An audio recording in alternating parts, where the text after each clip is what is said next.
Hello there, this is Benny. And this is Kyle. And you're listening to The Doctor's Watcher, the radiation suit enthusiasts podcast about every episode of Doctor Who. Fair enough. If there's radiation, we are enthusiasts of radiation suits. Indeed. Ideally, there is no radiation. That is what we prefer. But if there is, give us those suits. If your favorite part of Star Trek II Wrath of Khan is the suit that Spock wears when he goes into the radiation chamber, this is the podcast for you. Well, Kyle, the needs of the many do outweigh the needs of the few, or the one. Indeed. And the needs of the many sometimes require the one to take their gloves off of their radiation suit. Yes, indeed. Alas, that can be the case. Alright, well, Kyle, this is the second episode in a row that we're recording today. I feel like I'm starting to fade a little bit, but we'll soldier on and we can do this episode. And sorry, listeners, if I sound a little sleepy. Yeah, I drank some coffee a couple hours ago, so... Oh, so you're good. It's just me then. Hopefully I'll be able to stick it through. All right. So, Kyle, what have you been up to?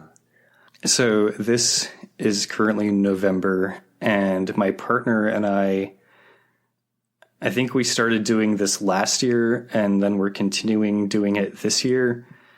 We're doing this thing where in November we've planned like a lot of sort of cleaning and chore and like household maintenance type tasks, but they're like the sorts of things that you don't do that often. Yeah. But we're good. Making an effort to do them all in November. I think my partner read about it on Tumblr or something, and when she originally read about it, it was being called National Clean Your House Month. And we've been calling it Salty Pirate Month, though, because if you take the first two letters of each word, then you get like NACL, and then you get yo-ho. So National Clean Your Home. Okay.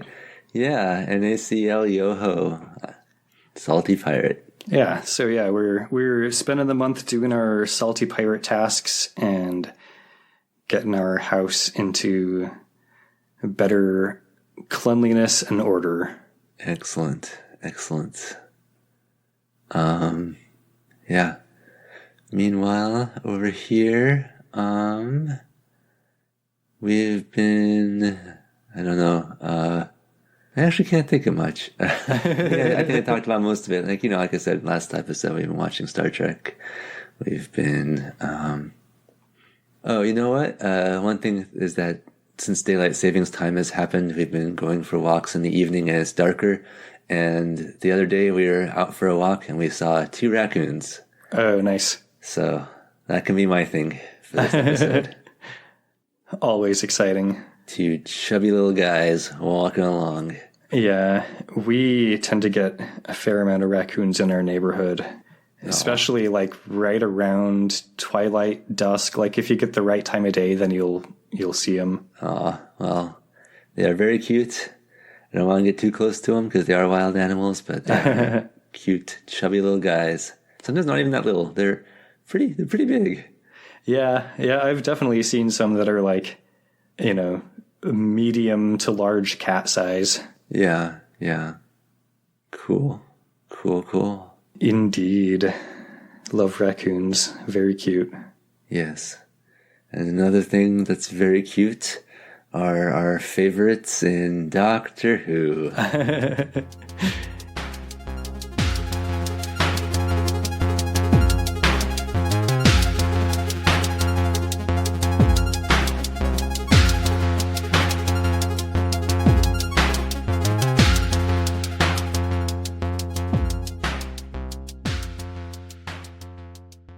And here we are to talk about Season 4, Episode 8, the 10th planet, episode 4. So we got 2 4s, an 8, and a 10. The season is really a great season for number enthusiasts. Yes. So far.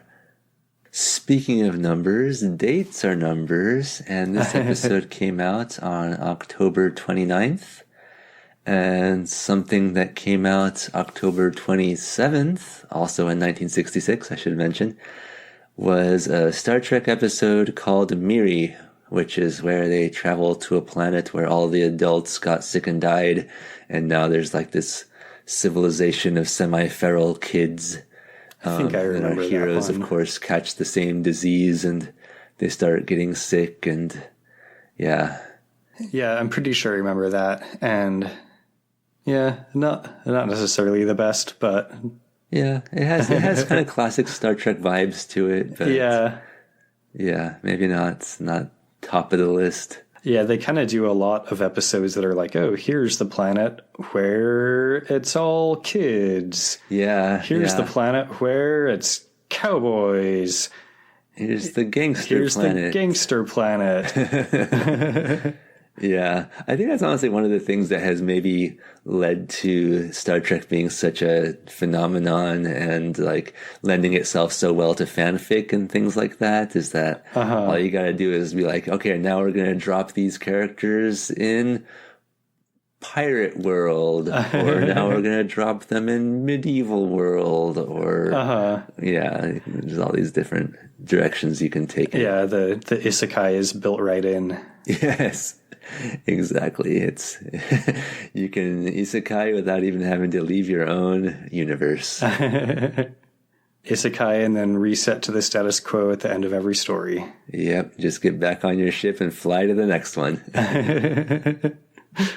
All right. Well, speaking of universes and stories and sci-fi, here we've got Doctor Who Season 4, Episode 8, The 10th Planet, Episode 4. Kyle, why don't you tell us how did you watch it?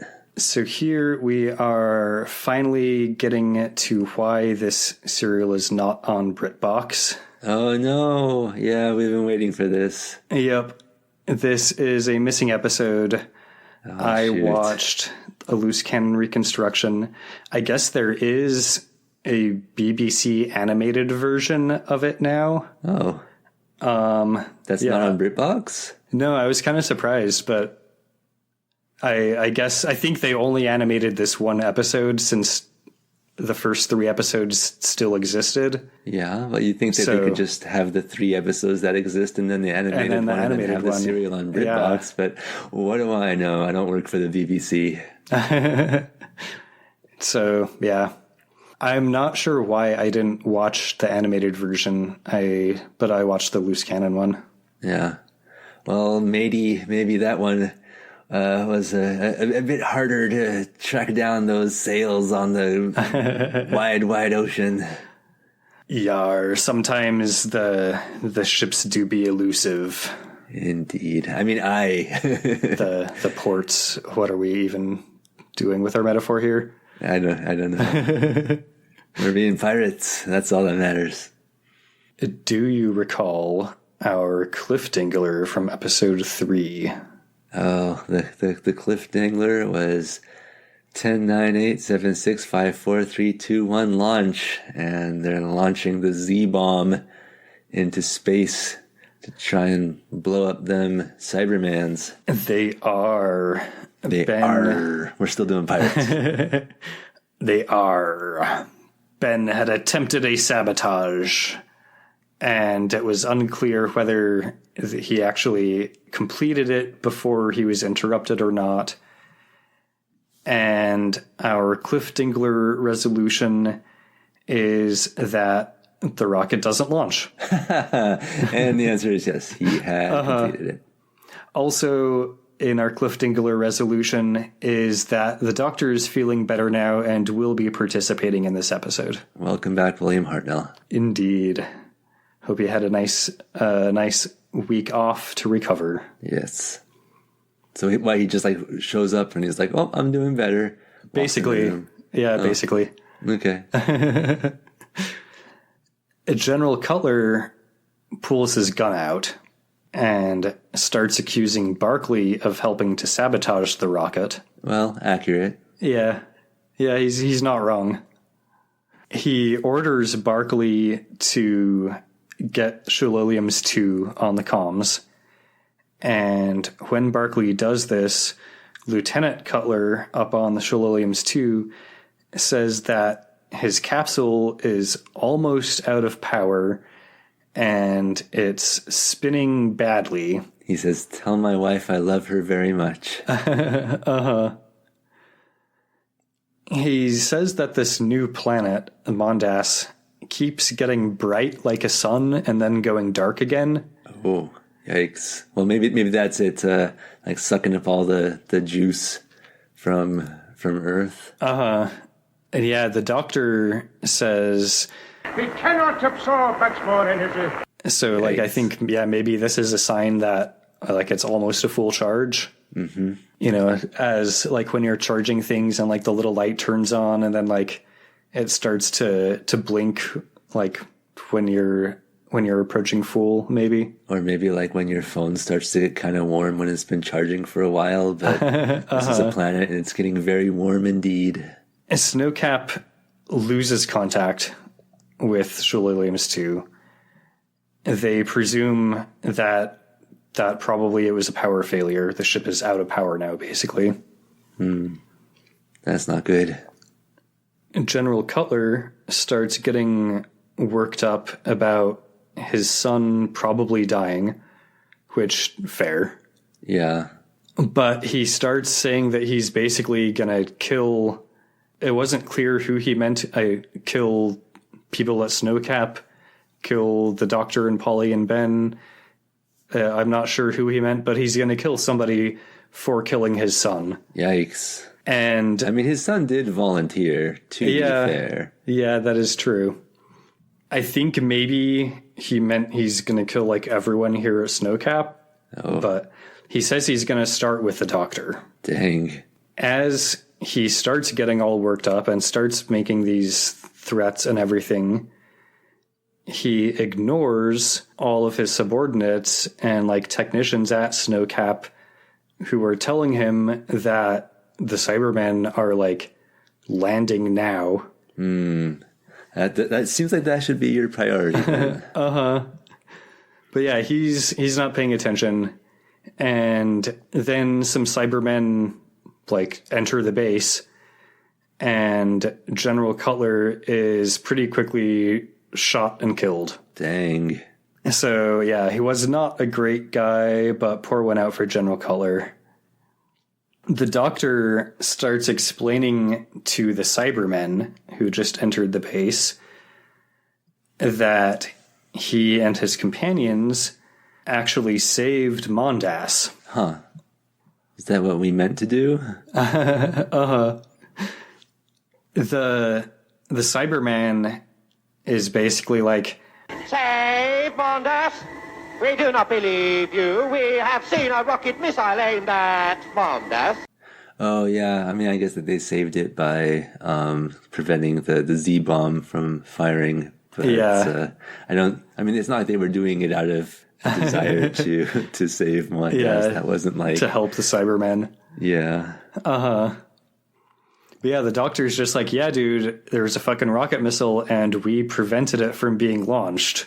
He suggests that since Mondas is going to disintegrate once it takes on, like, too much power from Earth, that maybe the Cybermen could just live on Earth in peace with the humans. Yeah, worth a shot. The Cyberman that he's talking to basically, like, wants to consider this, but it says that they can't discuss it with a live missile aimed at Mondas. Fair. So yeah, that's fair. Like, stop holding the gun to my head and then we can negotiate.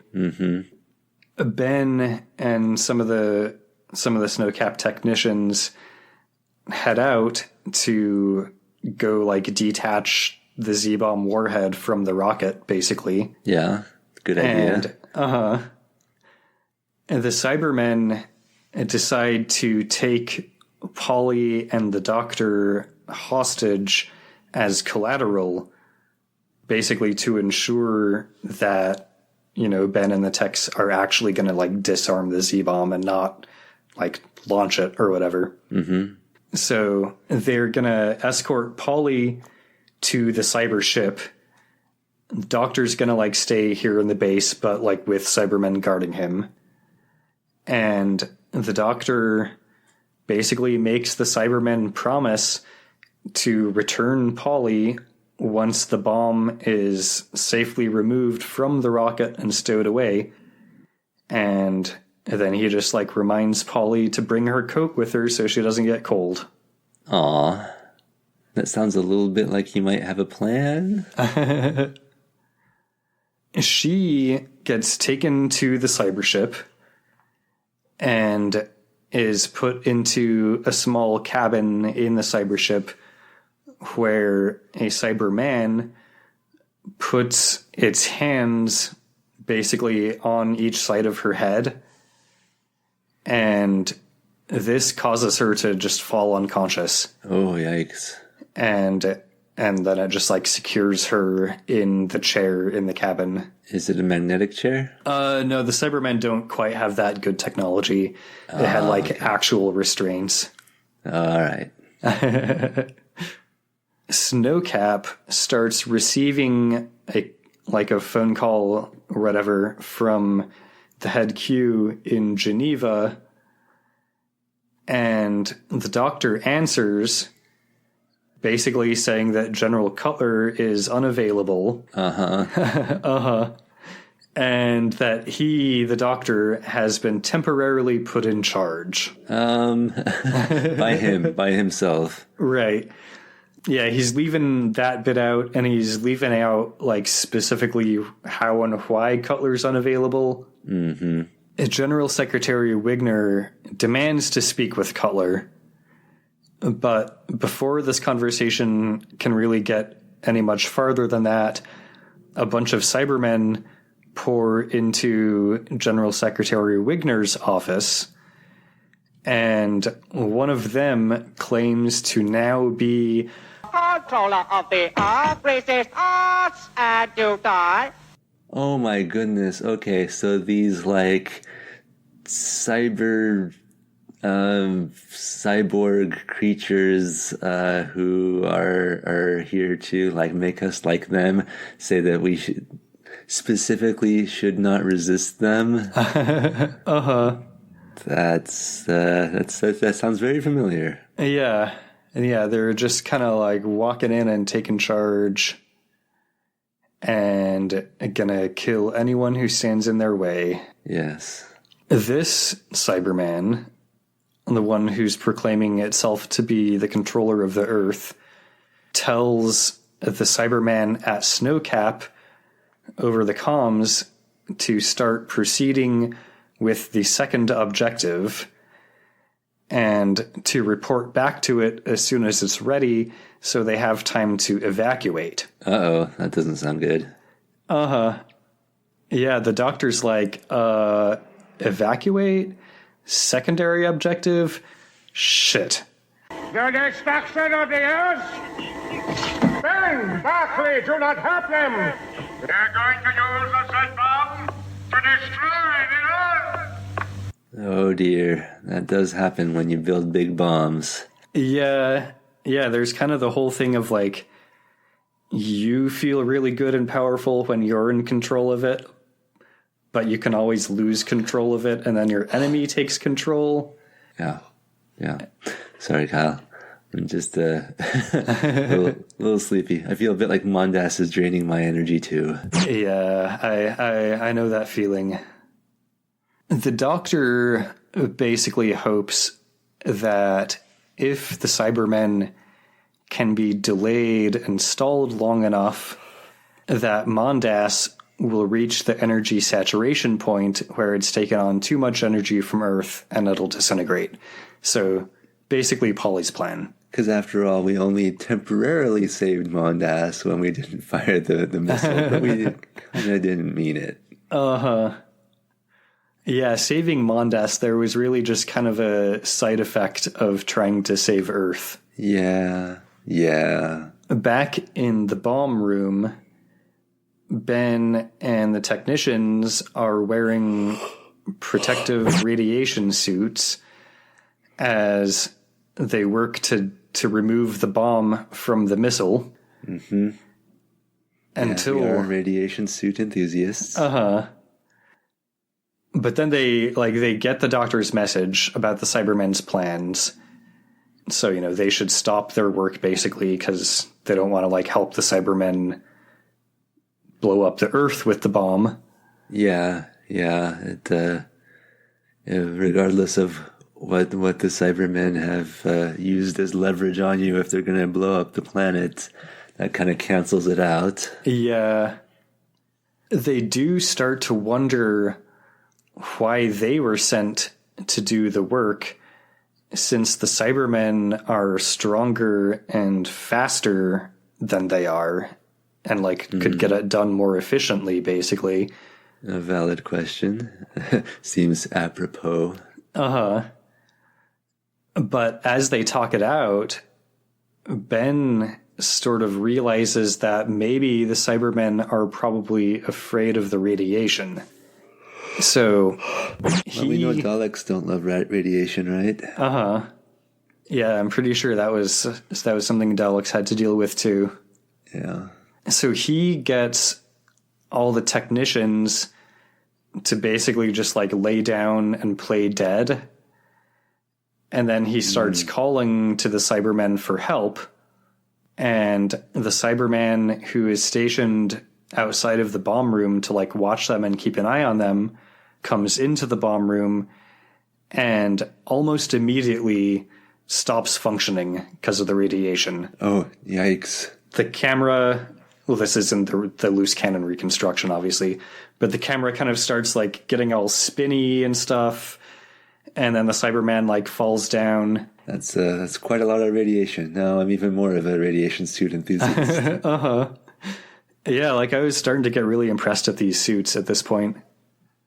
Ben takes the handheld spotlight weapon and pushes the Cyberman back out the door, and then explains to the technicians that the Cybermen can't set off the bomb as long as he and the techs defend the bomb room, which the Cybermen can't enter because of the radiation. So basically all they have to do is just sit around and chill in the bomb room until Mondas disintegrates. Something tells me it's not going to be that easy. I think he's trying a risky plan of being a person of action by being a person of inaction. Oh man, that's advanced.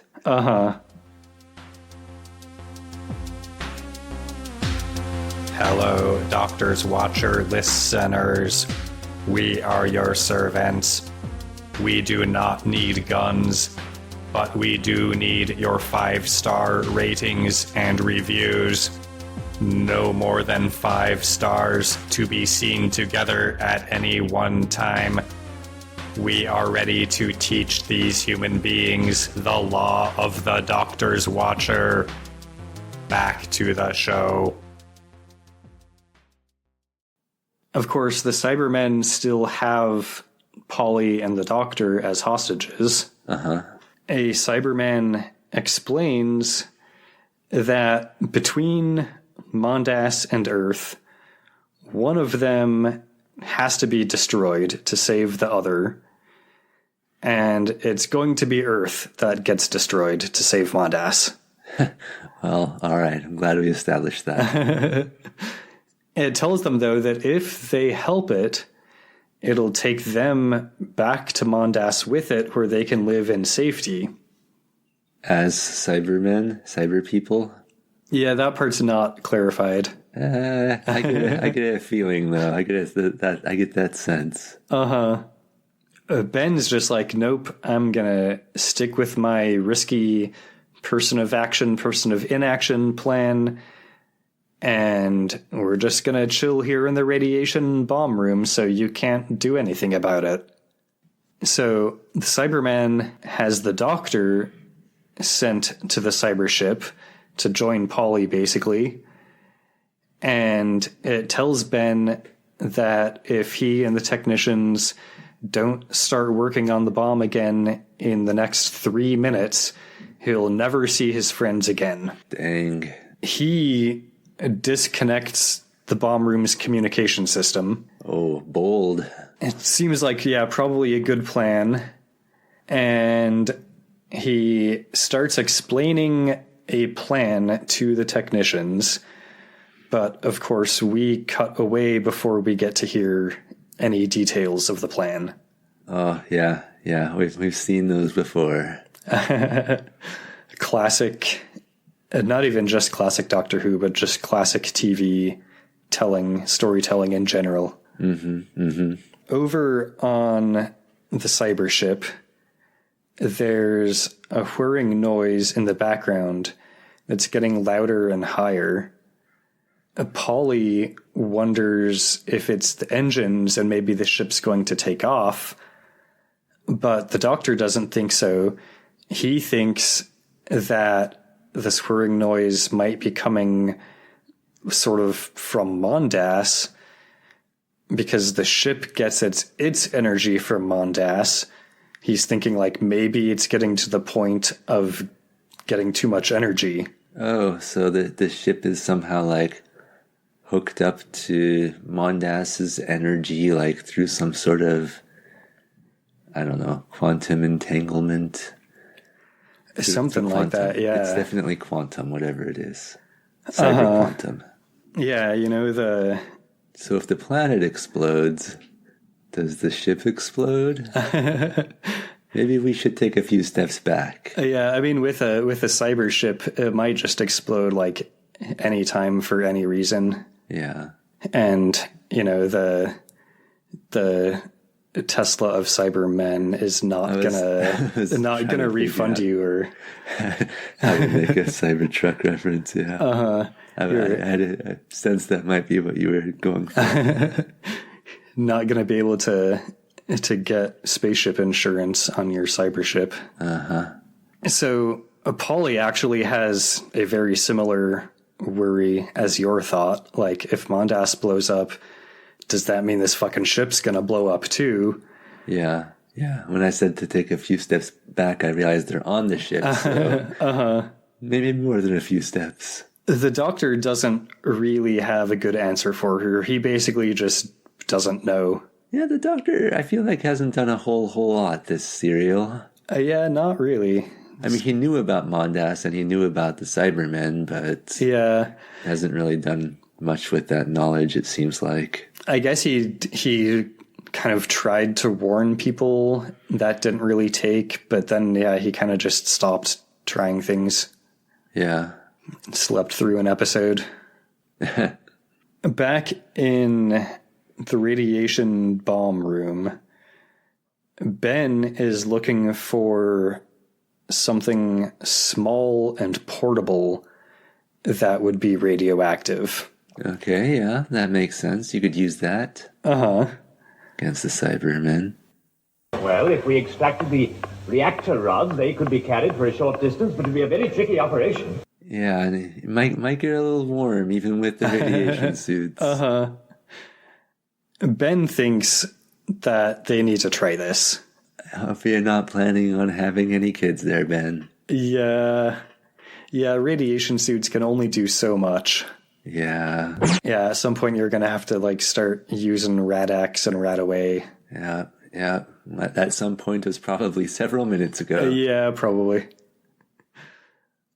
One of the technicians is like, dude, they promised, not to kill us if we just help them go back to Mondas and shit. And sure, buddy. Yeah. Ben's just like, dude. They just said anything they thought we'd listen to. They've got no feelings, remember? They told us that. So what's to stop them? Anyway, you might as well face it, mate. Your number's up either way. So why not try, eh? We need your help anyway, okay? That's right. So yeah, they get to work on extracting the fuel rods and getting themselves positioned to basically use these radiated fuel rods to trap the Cybermen. One of the Cybermen comes to the bomb room to tell them that their 3 minutes is up, basically. And it starts pumping a bunch of gas into the room. Oh, so it's gas versus radiation then, is it? Uh-huh. As soon as the gas starts getting pumped in, you know, Ben and Barkley are like, oh shit. So Barkley opens the door and Ben spotlights the Cyberman. Okay. And it falls to the ground. So What about the gas? I think the Cyberman had to like hold the trigger down. So Convenient. yeah, once the Cyberman falls, like the gas just kind of stops happening. Problem solved. So they head out into the corridor. I guess they wave the reactor rods at the other Cybermen or whatever. Again, this was the loose cannon reconstruction, so Yeah. it's probably clearer what's happening in the animation. But they're able to make their way back to the main tracking room, where they decide that they'd better use this communications device that the Cybermen brought to try to make a signal to attract the Cybermen. This was getting very confusing at this point. I guess because they have the radiation. Yeah, and I think part of the worry is that if the cyber ship takes off, then they're worried that they'll never see the Doctor and Polly again. So Makes sense. they're kind of like trying to keep the ship here. Mm-hmm. So they activate Cybermen communication device and then basically just position themselves in the tracking room to be able to either shoot or handheld spotlight any Cybermen who enter the room. I would suggest handheld spotlighting them. Yeah, it seems like probably the better option at this point. So do they still have the radiation suits and the radiation rod thing? They had, I think they had like dropped the rods in the corridor. Oh, okay. I think to like protect the area or something. Sorry if I missed that, Kyle. I promise I'm trying to follow as best I can. It's starting to be an issue though, because of course, without the rods, the reactor doesn't really run and generate power. So ever since the reactor rods were removed, the base has been running on emergency power. And the emergency power is low. And so the lights are starting to fade at the base. Yeah, my emergency power is a little low too. Sorry. Yeah, your lights are fading. Yeah. Barkley had like alerted a technician that they had left the reactor rods like out in the corridor and that they need to be like replaced basically. Yeah, seems like the sort of thing you'd want to tell someone, yeah. So yeah, the lights fade for like a moment as the emergency power gets low. But then I guess the reactor rods get replaced pretty quickly and the lights come back. Oh, okay. Yeah. That works. Yeah, the serial is kind of doing a lot of like something that's a problem for about 5 seconds. Yeah. Like the gas. Yeah.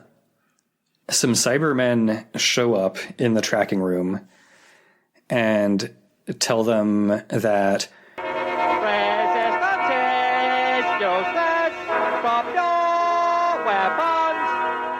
Wow, they're so close. This, okay, it's not even a bit anymore. I don't think it's a coincidence. yeah, I'm pretty sure Star Trek and With the Borg is doing like a direct reference to the Cybermen. Yeah. Yeah. I don't know if this is the case or not, but if we have listeners who are unfamiliar with Star Trek and the Borg, The Borg like to say that resistance is futile. Yeah, if you're listening to a Doctor Who podcast and you've never heard resistance is futile before, then please write to us because we'd like to hear that story. Yeah, seriously. So these Cybermen enter the tracking room, but everyone looks at the image of Mondas on the monitor and it's fading. Oh, I guess they couldn't afford an explosion. Yeah, it kind of looks like someone's just like turning the brightness of the monitor down. Well, someone at Loose Cannon, perhaps. But the image is fading. The dialogue in the script says that it looks like it's melting and coming apart. Okay. The end of Mondas. Well, so much for the Cybermen. Guess we'll never see them again. Yep. Yeah, as this happens, it seems like the Cybermen themselves are also just kind of like falling apart now in the tracking room in the base. They must have been entirely dependent on power from Mondas. Well, that was a fun villain for a one-off serial. I kind of felt like maybe there was some potential there, but oh well. Yeah, I mean, entirely dependent on the power from Mondas. If their planet's being destroyed, then there's not really much left for them. Yep. Snowcap is able to contact Shololiums 2 again. Oh, nice. And Lieutenant Cutler says that everything is suddenly, like, fine and normal again. Cool. They tell him that they're working on restoring full power at the base after having operated on emergency power for a little while. But, like, as soon as they get back to full power and get everything up and running and stuff, they will handle bringing him home and, like, his splashdown and everything. Cool. Reassuring, I hope. They didn't mention to him that his dad was killed by Cybermen. I guess they're saving that for in person. Yeah, I mean, they also didn't mention what happened to the Shololiums 1. So yeah, that's true. They never did tell him. There seems to be a lot of kind of need to know happening here. Ben heads to the cyber ship. Of course, he's worried that, like, if the cyber ship has lost power and, like, they've got the weird handles on the doors, like, how can you even open it if there's no power? And or did it explode? Right. And yeah, of course, like, it defies all of the sort of common sense guidelines and designs that spaceship manufacturers have been making for decades. And yeah, sure enough, Polly and the Doctor are still locked up, like, trapped in the cyber ship. It did not explode. Well, good news, bad news then. Ben is able to free them. He gets into the ship and he, sort of opens the sort of like cell or cage or whatever that they were in. Another problem solved in about 6 seconds. Yeah, pretty much. But Polly says that the Doctor fainted when the lights went out, and, like, he's still down, basically. He does wake up, and when he wakes up, he seems, like, kind of out of it, and, like, he, seems a little bit unsure of his surroundings or of what's going on. Yeah, hashtag relatable. Yeah, for sure. He says that he needs to get back to the TARDIS immediately. Ben's like, well, aren't we gonna, like, go say goodbye? Like, the DM probably has, like, a final scene to read in the module before we GTFO. Yeah, we haven't even gotten our loot yet. But the Doctor doesn't have time for any of that shit. He just needs to get to the TARDIS. So Ben hands him his cloak and he rushes off. He doesn't even wait for Ben and Polly. He just rushes off. The Pollen ship follows, but they find the TARDIS doors closed behind the Doctor. Oh.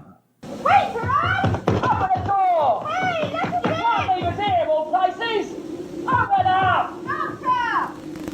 we cut to inside the TARDIS, where it seems like some sort of like power or force is overtaking the Doctor, and the TARDIS levers on the control panel are going back and forth like of their own accord. The central column of the TARDIS is going up and down, and like the dematerialization noises are starting to happen, like shit's happening, and the Doctor doesn't seem to be in control of it. He does manage to like pull himself together enough to hit the lever that opens the door. And as soon as the door opens, Ben and Polly rush in, and they find the Doctor collapsed on the TARDIS floor. We basically get a close-up on the Doctor's face, and we start hearing dematerialization noises, and the film of the Doctor's face gets like more and more overexposed. So the image itself is just kind of becoming like mostly white. And then when it's pretty much all white, the exposure levels kind of like go back to normal. The image kind of returns, but the face that we have a close-up on is no longer William Hartnell's face. It's a face that we do not recognize and have not seen before. And with that, the words on the screen say Doctor Who William Hartnell, Polly Annika Wills.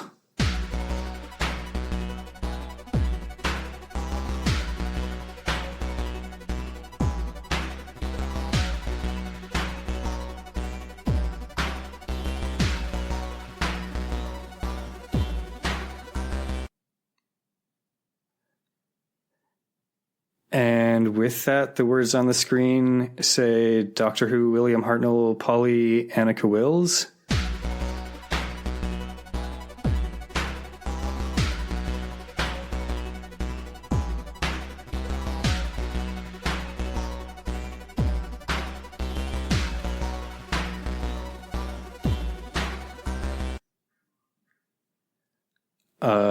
Benny, are you awake?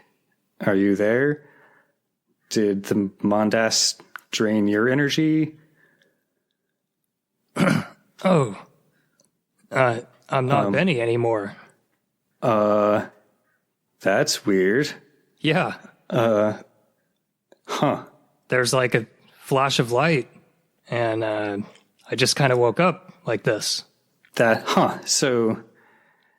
So you're not Benny, but you're still like on the podcast, like you're still here listening and talking about Doctor Who and stuff? Yeah, it's almost like I've been here this whole time, but also kind of not. Weird, yeah. That's it. I'll have to figure out like what happened there. Yeah. Definitely gonna have to check into that. Yeah. Well, I guess we should like finish up the episode anyway. Yeah. Well, I guess I'll probably wing it, but strangely it seems I've been born with all the skills already instilled. So, I have a question. Would you recommend this serial? You know, sometimes I kind of dilly and dally and like talk my way around an answer here, but for this serial, I think I'm just going to go ahead and straight up say that, yes, I do recommend it. It can be logistically difficult to watch on account of it not being on BritBox, maybe being a bit harder to find.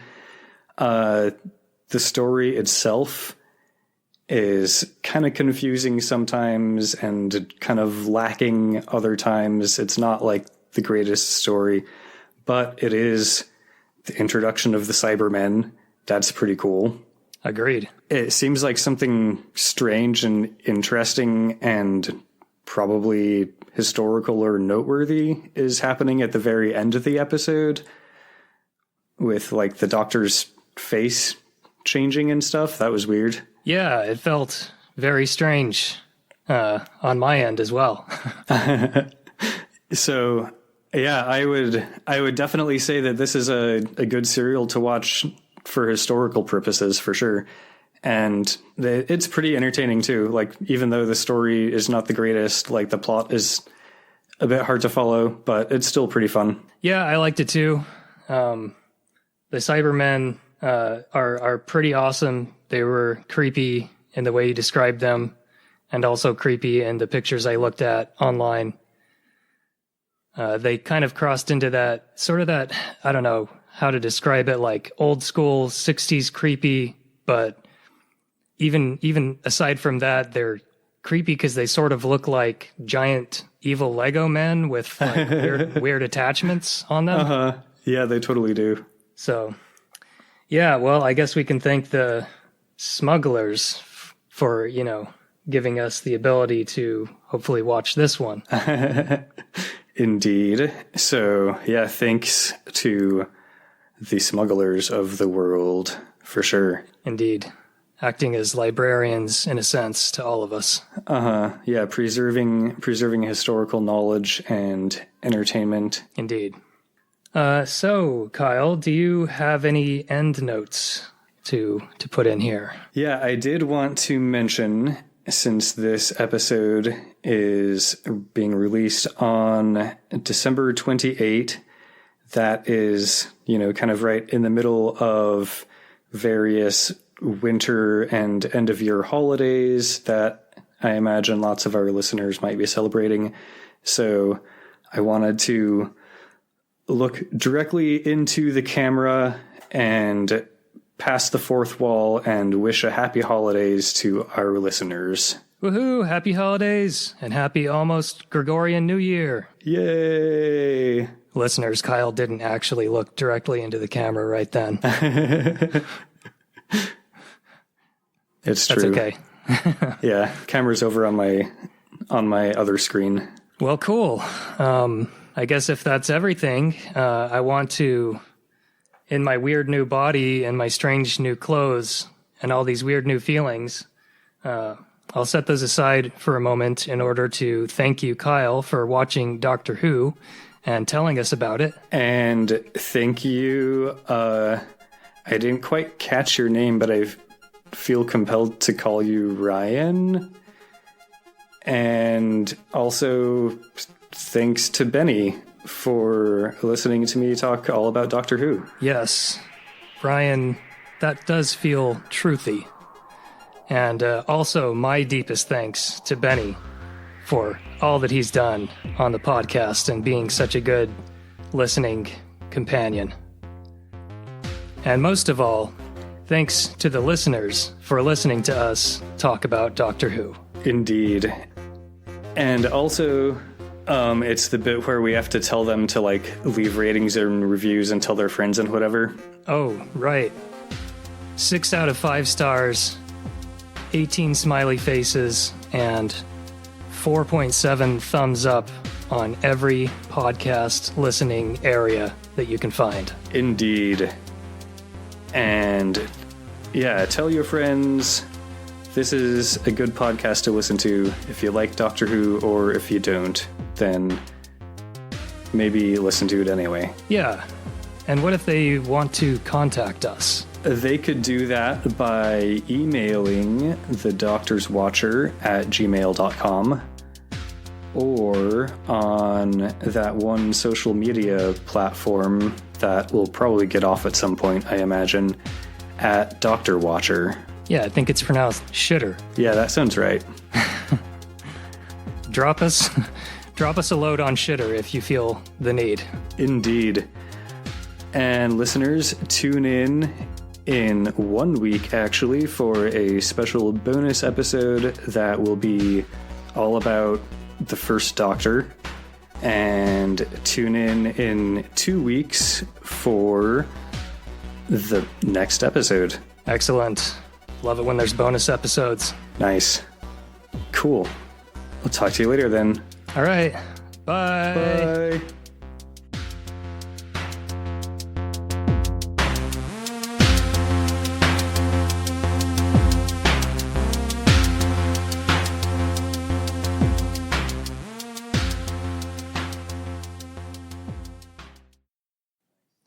Sweet. That was easy. I guess I should stop recording probably at this point.